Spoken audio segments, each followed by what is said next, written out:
friends. Welcome back to the While We're Waiting Hope After Child Loss podcast. I'm Jill Sullivan, your host and one of the co-founders of the While We're Waiting ministry.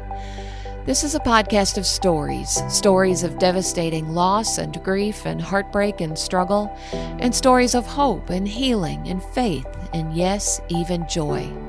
Underlying every conversation is the hope we have in Jesus Christ, which makes it possible to not just survive the loss of a child, but to live well while we're waiting to see them again in heaven one day. You can learn more about our ministry and the free bereaved parent retreats we host by visiting our website at www.whilewe'rewaiting.org. Welcome to episode number 247. Before we get into our conversation, just a quick reminder about the Our Hearts Are Home conference for bereaved parents. It's scheduled for April 25th and 26th in Lynchburg, Virginia, and it will be a great opportunity to find community with other bereaved parents and to hear some amazing speakers. You can join in person or online, and you can register on their website at ourheartsarehome.org, and that link will be in the show notes for you. The cost is very affordable, and if finances are tight right now, there are scholarships available. Brad and I would love to see you there. Now today, I have the privilege of introducing you to Jeannie Williams, a mother, wife, and retired homeschool teacher whose life took an unimaginable turn in June of 2013.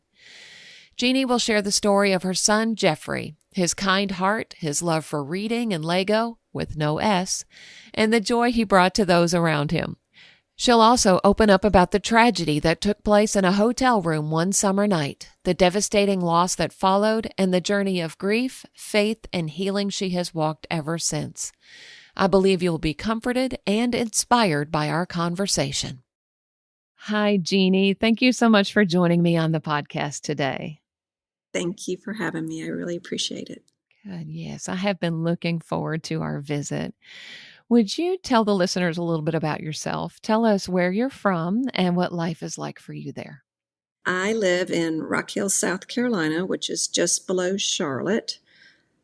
I'm a transplant from Florida, so I don't know if that really counts because it's been over 35 years. So I don't know if that really makes me a transplant anymore, but originally from Florida.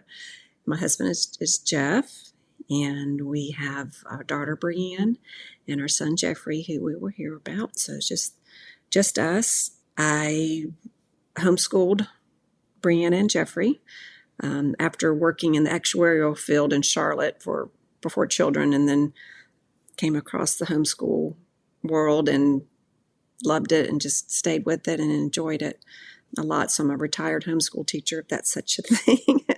Sure. So yeah, but I enjoy my hobbies right now include needlepoint. I've kind of picked up that bug from a long time ago that I learned from cross stitch, and now that's evolved to needlepoint because it's a little easier to do than counted cross stitch for me.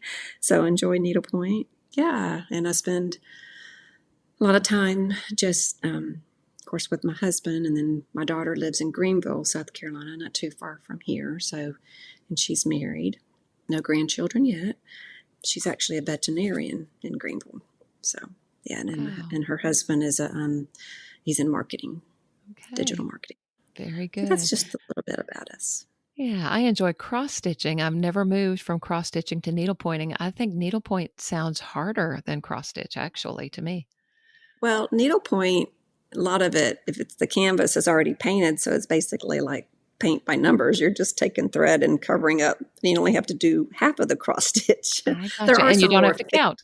And you don't have to count, right? There are some fancier stitches that you can do if you want to zhuzh up your canvas, but for the most part, you can just do good old backstitch, needlepoint. I mean, or basket weave, I guess is the word for it. Yeah. So there's lots of varieties, but it's a very I don't know the best way to describe it, but I can do it in the car. I can sit and listen to something and still it's something to do with my hands, and it keeps me from being on my phone scrolling or whatever. Right. So that's I've really enjoyed that the past, I guess, 5-6 years now. So. Yeah. I may need to look into that myself. It sounds good. It can be expensive, but there are ways around to find the more economical type of charts that you can get. So yeah. Sure. Okay. Good to know. So, we're here today to talk about your son, Jeffrey, and his story. I'd love for you to take a few minutes and just help us get to know Jeffrey. Tell us a little bit about him. Let's see, where do you start when you want to talk about your child, Yeah. He was just always the happy kid. I mean, from little, I could think of as little, as a infant or toddler when he was learning to talk. We thought maybe he had some development kind of situation or something, but I think what it was, he was just soaking up everybody's words and listening. So about the time he turned, gosh, I can't remember, it would have been 18 months, maybe even 2 years, he just talked like he was 20 something years old, Yeah. so he just soaked it all in. And you could tell he just listened to people and was always just inquisitive in that way. He was just loved telling quirky knock knock jokes and corny jokes. He loved the corny joke book. Any of the more the merrier on that. He loved to read, and you could catch him reading. He would be laying on the back of the couch, on the upper back part. He'd lay across that to read, and he'd find him in all different directions or different situations of reading, upside down. He'd just have a book in his hand at all times. And as he was getting older and we were driving around, that's after my daughter, because there's a 6-year age gap. So when it was just the two of us, he and myself in the car, he would most of the time have a book in his hand. So as he was getting older, I said I wanted him to know where we were going, how to get to point A from B, preparing for 4 or 5 years down the road to learn to drive. And so I'd started kind of quizzing him. It's like, okay, you got to watch and see how we get from here to church or here to the Y or whatever. And he was like, I just want to read. I'm like, well, but yeah, so he loved to read. And of course he loved Lego. And he would say, it's Lego, not Legos. There's no S on Lego. So it's Lego. Loved that. We went to a couple brick, I think they call them brick conventions that he loved. And just, he would lay down and do like the snow angels, but like in the Lego pile. He loved that.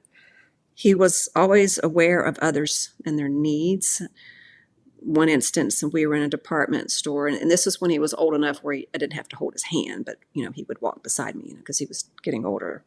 So maybe he might have been 10 or so. And we were walking in the store, and all of a sudden I realized he wasn't right beside me. So I turn around and look, and I'm, try not to panic, and he's not maybe 5-10 feet from me or so. And he's standing there, in the aisle, and he's holding his hands and praying. And passing him was someone in a wheelchair. And, so I was like, what are you doing? He said, I was praying for them. They were in a wheelchair. And then if we'd be in the car and an ambulance would go by, I would look back and he would have his little hands folded together and praying. So he's I guess just always attentive and aware of others around him. And on the playground, when he was a little, older again, say probably 10, he would always find the little kids, because we would be there, especially during homeschool hours. And a lot of times it would be preschool kids age, So he would find the little ones and he would help them, get up on the slide or go on the steps or whatever. He loved playing with the little ones. And our church had a small playground. And sometimes when we were there, other times not during church hours, doing other things for our homeschool group or whatever, sometimes neighborhood kids would come in and play on the playground, and he always enjoyed playing with them. So he was just a joy and a fun kid. So, yeah. Yeah, sounds like a kid with a very compassionate heart. Mm-hmm, very much so. Mm-hmm. I love that. So I'm always interested in how parents choose the names for their children. Is there a story behind Jeffrey's name? Well, kinda. My husband, who was Jeffrey, he didn't want to have a junior, but he wanted his first name to be Jeffrey, and he wanted to call him Jeffrey. My husband goes by Jeff, but he wanted to call him Jeffrey. And so we was having to come up with the middle name. So we tossed around a couple, and one we decided on Lee. His mom's middle name was Lee, and there's also Lee in my family. So that's it. So it was Jeffrey Lee Williams. So his initials actually are the same as mine, my Oh, married initials. Yeah. So that's kind of been a neat little touch, I guess. Or yeah, that's pretty special. I yeah. love that. So, talk about what happened in June of 2013. My daughter was taking a anatomy class at a college, small school near Boone, North Carolina. And the school was Lees McRae. I had to think for a second. Lees McRae was the college that she was taking this class, or this camp, I should say. So the plan was we had taken her up the weekend before and dropped her off. And then so the plan was to pick her up, Saturday morning. But as the week was going on, there was some storms potentially coming through. And so instead of driving, because it's about a 4-hour drive from here, I think. So instead of her leaving early Saturday morning and potentially being in rain or whatever, my husband and I said, well, why don't you just go ahead and go up on Friday? And Jeffrey and I were going, and my husband was going to go, and then something got happened with his work, and so he wasn't able to go. So Jeffrey and I went, and the plan was to also go to Tweetsy Railroad. It's a little small little area. We had never been to the area before. I'm more familiar with Western North Carolina, Asheville and Sylvan and that area, but I had not been to this part of North Carolina much. So Jeffrey and I find the hotel. We went and had some dinner, and we went to a restaurant that had a salad bar, and he was, old enough to do his own. It was always just so, I can still see him at that salad bar meticulously picking out the items to put on his salad. And it's just a neat memory that's in my mind. But anyway, so we originally were the plan was there was an indoor swimming pool. So he was supposed to pack his bathing suit. And when we get to the hotel, we first get into check-in, and they take us to this first room. And I'm very sensitive to cigarette smoke, and a lot of people are, but very sensitive to cigarette smoke. When I opened the door, I could smell it. And actually the window in the room was open, I guess, to try to air it out. And I could see cigarette ashes, like maybe there had been a tray between the beds, and then some of it was had fallen off onto the little side table. So I thought, well, maybe it won't be so bad. But then I was just like, I can't. So I went back to the hotel. Went back up to the front desk and told them. And the manager or somebody, I'm not sure who it was a gentleman who walked with me back into the room. And he was like, yeah, we've had trouble with this person always staying in here and smoking and da-da-da-da. I said, well, and I knew it was full because I had booked the room online the night before, and I knew it's full. I don't know how full they get, but anyway. So I said, well, do you have any more rooms? He said, yeah, I think we do. So we went back to the front desk, and there was some conversation between him and maybe one or two people behind the counter. And it was almost to the point that I was thinking there was a problem with the room in that the rate was higher than it was a nicer room than what I had booked. And I said, will I be charged for, this room? And he was like, no, you won't be. That's not a problem. And I said, okay. So we went up to the room. Then Jeffrey looked into to his bag, and realized he forgot his bathing suit. And he was like, well, we won't go swimming. I was like, that's okay. So I was trying to teach him to learn to be more responsible about his things, that kind of thing, So I said, well, we won't do that tonight. By that time, it was getting kind of late anyway. So we had the weather channel on, watching the storm and, prediction of stuff and such. And he got in the shower, take a shower, and it takes a quick one, but he got in there and took a shower. And then when he came out, I told him he could have a little bit of screen time while I, washed my face and got ready for bed too. So last thing I saw him was he was sitting on the bed and doing one of his little games, his iPad. And so I went in the bathroom and the door was open and I was washing my face and taking my contacts out and started feeling like an upset stomach. And I thought, well, maybe I ate something, maybe something at the restaurant, made upset tummy. So I closed the door to use the bathroom, and I'm not sure what the time frame is of that. It wasn't very long, because when we decided we weren't going to go back down to the pool, I had texted my husband. I might even called him. I can't remember now. I guess I called him and told them that we were in the room, and then we would pick up Brienne, by I think 10 o'clock the next morning. We were supposed to pick her up. And he said, okay. And so I, closed the door to use the bathroom and started feeling dizzy and lightheaded. And the year before, I had an episode where other health issue, and I almost fell off the potty. Mm-hmm. And actually, I did fall off the potty. And so I said, all right, I don't want to fall off again. So I actually kind of crawled down to the floor, and knowing something wasn't right, and I needed my phone. I needed to call somebody, but I had plugged in my phone by the bed, and lots of different thoughts racing through my head, knowing that I need help. And I remember calling for Jeffrey, and I remember trying to reach for the handle of the bathroom door to try to open it. And I just got weak, or I couldn't do it. I was trying to prop myself up some, and I'm thinking, I need to get to the hospital. But if I go to the hospital, who's going to take care of Jeffrey, and who's going to go pick up Brienne? And, that's just what was going through my mind. And then I passed out. Not exactly sure if I stayed in that one position, because last place I remember is not where they found me the next day.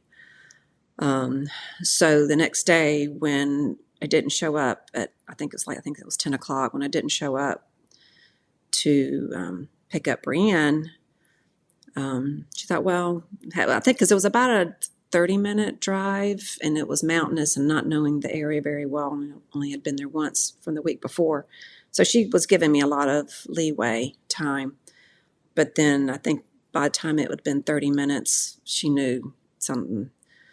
So then since she called my husband, and to make a long story short, I don't remember what all they went through trying to figure out where we were, because the hotel told them, I think the hotel told them that they weren't, no, I think the hotel first told them that I had checked out because we had switched rooms. Right.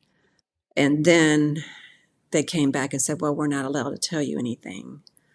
And then he kind of just kept at them. And anyway, they came in, and they found Jeffrey on the bed. He had already passed. And then I was in the bathroom. And but they found me like laying over the tub. So I'm not sure how I got there.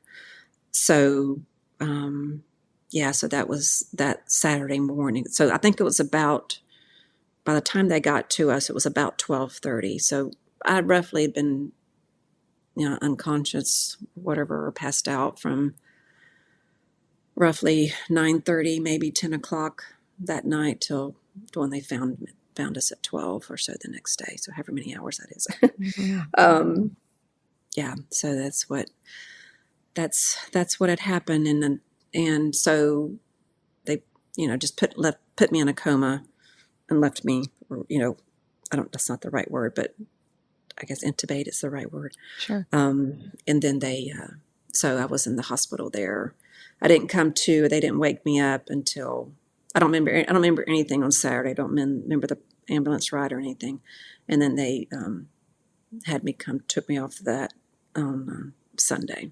So, and then we came back to Rock Hill Monday morning, drove the ambulance. We were in the ambulance back Monday morning. Yeah. And what was it that happened? What caused it?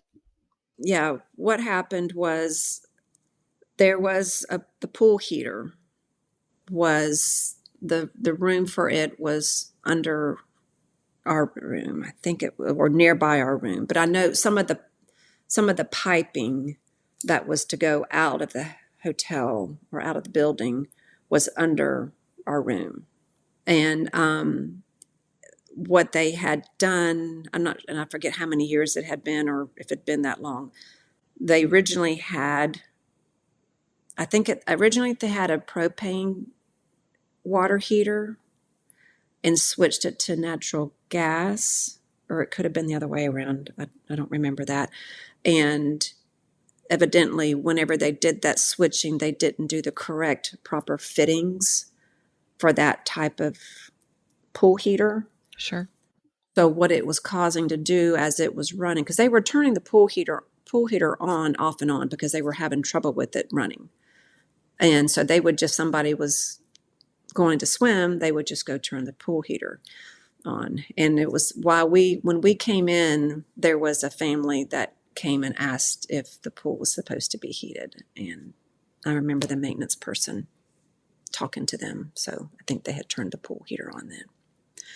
But those pipes were supposed to take out the exhaust over time had corroded.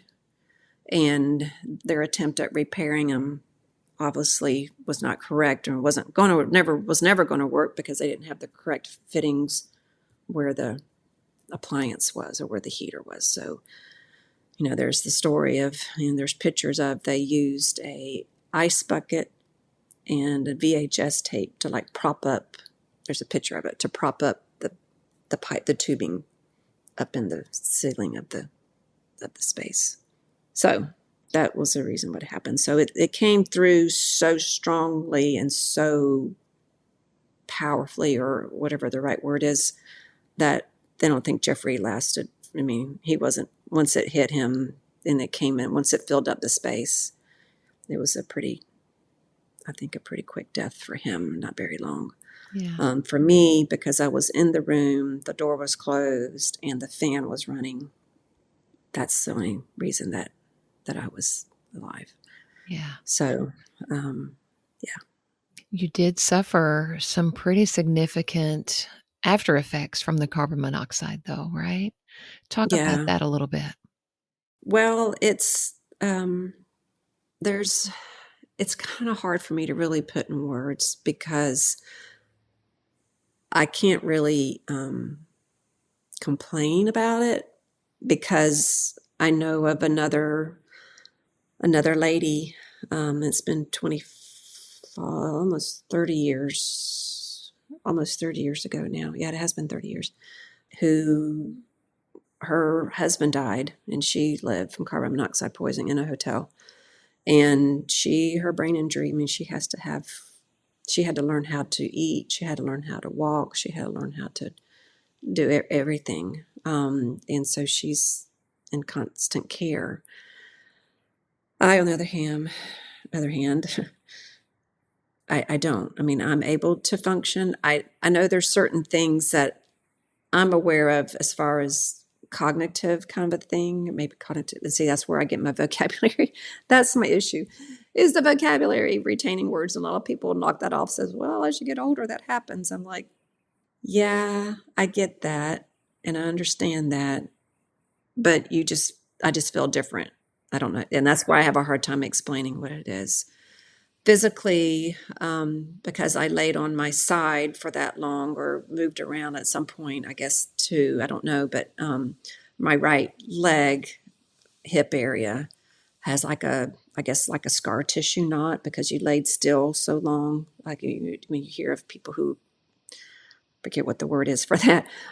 Sure. But that has gotten better. It's not as painful. So I think just maybe over time, and then I exercise a lot, and I do different, like, exterior myofascial release type of treatment there.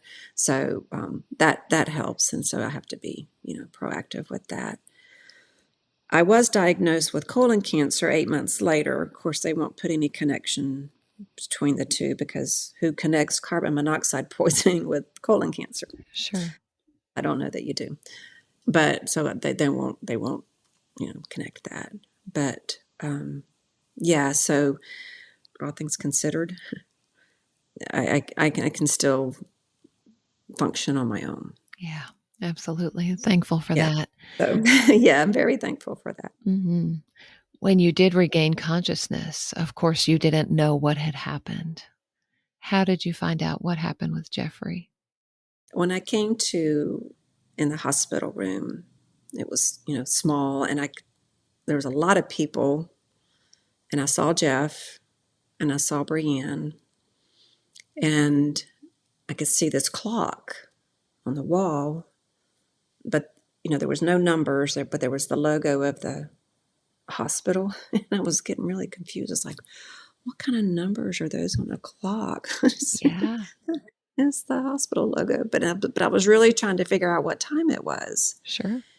And I was really trying to figure out, well, how did I get Brienne? So I must have picked up Brienne because I see her, and I'm like, and I was like, what happened? And then I was, and I kept looking, and I was like, where's Jeffrey? I knew he didn't really like hospitals. So I thought, well, so I couldn't talk.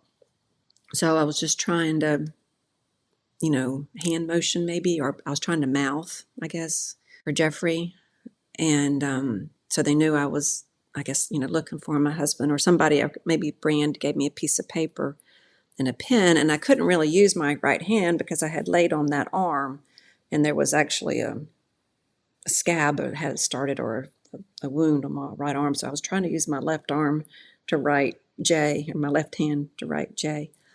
And when I did that, my husband looked at me. I don't know how long it had been since I had come to. So then my husband looked at me straight on eyes and said that Jeffrey's with Jesus. And I still to this day feel like I can't scream, because I've heard stories of, and you've seen videos of moms who, when they learn their child has passed, and just the scream or the yell, Yeah. the cry that they have. And it's almost like, I don't know if that's like just a type of release, or, I mean, just the ache that, how to describe that. But it was like I was trying to do that, but nothing would come out. Mm. I couldn't move. I couldn't do anything. All I could do was just lay there. And I was just so confused. And, and then after that, it was just different people coming in to see me. And all I would do, I would point my finger up, and trying to say Jeffrey was with Jesus. That's all I kept doing. Is I remember doing that as like our pastor came in and some other friends.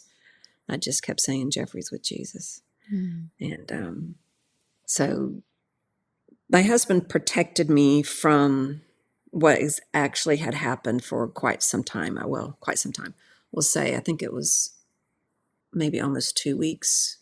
It wasn't. It was till until after his funeral, because it was pretty complicated, I guess, and that. And to me, looking back, I'm still figuring out, why didn't I just like go crazy about asking what happened, what happened, what happened? But I guess I think the Lord just gave me that sense of rest and peace, and just like, you have to heal.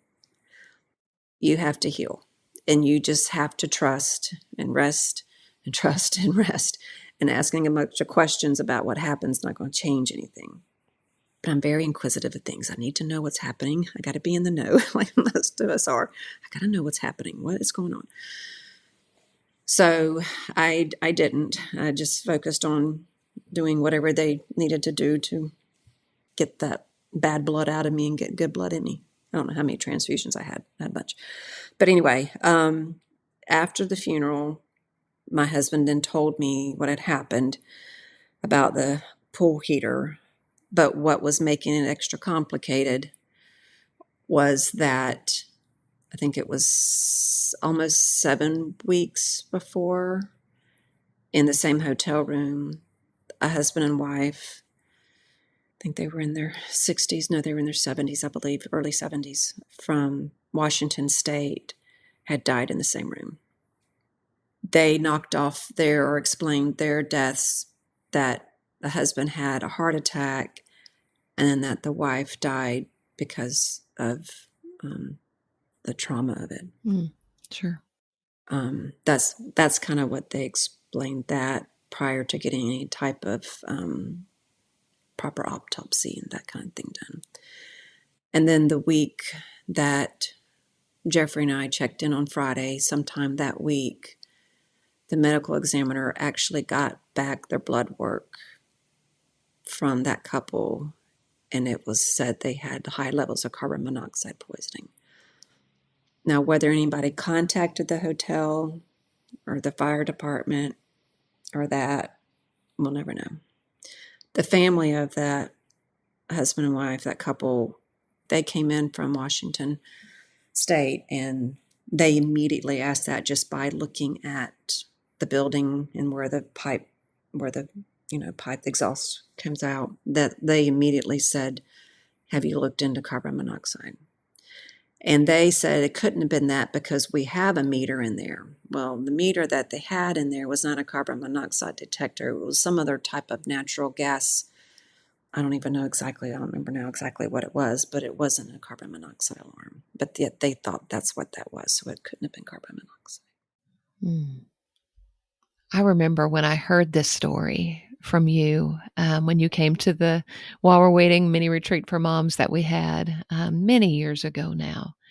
And just, number one, being just devastated by what happened to you and Jeffrey in that room. And then when I heard you tell that this was not the first time that this other couple had died in the room, it's just so sad to me that that happened to you guys. And when you talked about just now, when you needed to change rooms because of the cigarette smell and all of that, those two guys, that they kind of looked at each other and you could tell there was a little hesitation in them giving you that room.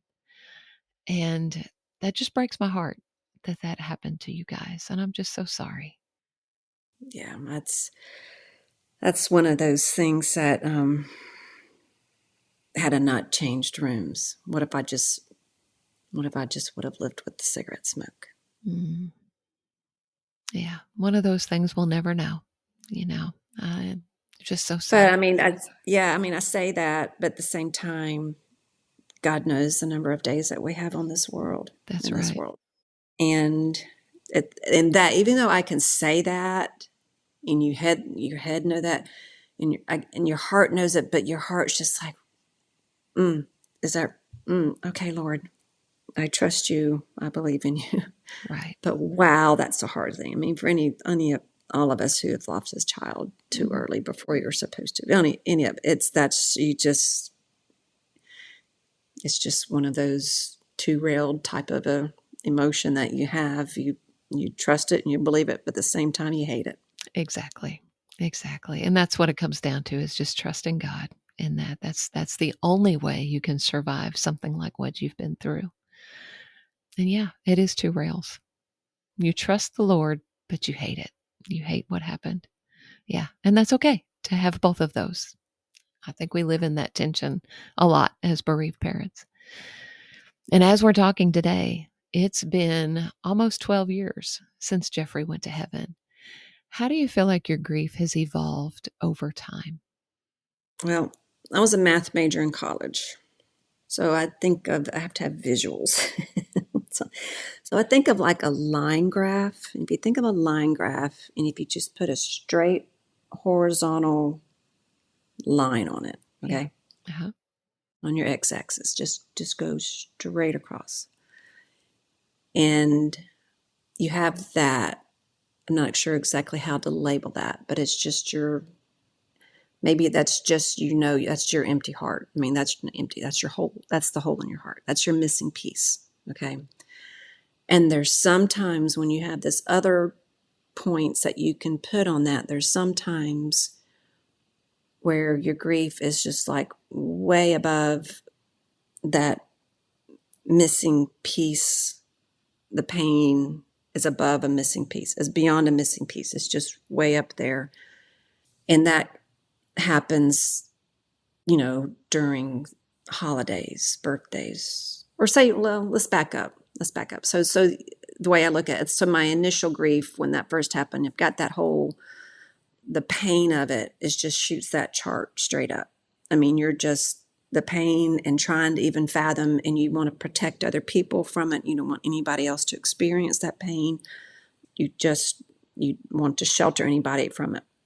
And then as time goes on and you move down that line, and that line will start to come down a little bit more. And over the years, Yes. and then you'll have something, it'll peak back up again, but maybe not quite as high as it was on that very first spot, the anniversary, the first year, or the first year of the first, and then the second year, you're like, I think the second year was just as hard as the first year. And then you get that, and then the line comes back down, and then something happens and it shoots back up. But you always have that one line going, that is that hole. And it's just all the other dots that you're graphing along that hole, I think, just fluctuate depending on what's going on. But for me, it's not been the pain from that initial. And I think that pain might have been not just one day. That pain was like months, maybe a year. That was so bad. For me, it's hasn't been that heart-wrenching hurt like it was that initial time period. And like I said, I don't know if that was I don't remember what that time period was, but might have been the 2-year time period, but I don't know. It's hard to really put into words, but I just know it just kind of, you're just up and down and up and down and up and down, but you're going to get back up, and then you're going to have times you're going to go back down, but you never get way down. But I have my times. The holidays, of course, are the hardest. It's birthdays in November, and it has fallen on Thanksgiving, and it was on Thanksgiving last year. And well, actually, his first Thanksgiving in heaven was on his birthday. It was on his 12th birthday. So you have Thanksgiving, you have his birthday, and then you have Christmas, and then the New Year. And I traditionally, shouldn't be a tradition, but every year I do get in a slump in January. I mean, I just do. And I think maybe I've just learned to recognize it and not beat up myself. And I think my husband recognizes it and my daughter recognizes it. And I just have to mud through it. Yeah. And that's the only way. And I don't try not to fight it too much. And I'm not always as tearful as much as just the sad slump of getting through the holidays and then the new year, starting another year. Yeah, I think sometimes we can kind of do that to ourselves as we're going through those holidays, and birthday being right there in the middle of it, and then getting through Christmas. And we can kind of keep ourselves up because we kind of have to for our family. And then you hit New Year and it's like, oh man, it's a whole new year. And my child's not in this year either. And then that slump can hit. So I think that's not unusual what you're describing. Yeah, exactly. Yeah. That's it. And then how do you get your equilibrium back? It all of a sudden I just realized, because this happened just recently, I was thinking, oh, I feel better. Yeah. I don't know. The light goes off and it's like, okay, I feel better. So I don't know that I don't really necessarily do anything different, I don't think, other than, of course I pray and just ask Lord. I don't know how to pray or what I'm supposed to be praying right now, but I know I feel his presence with that. And I think it just comes around that I'm like, okay, keep going.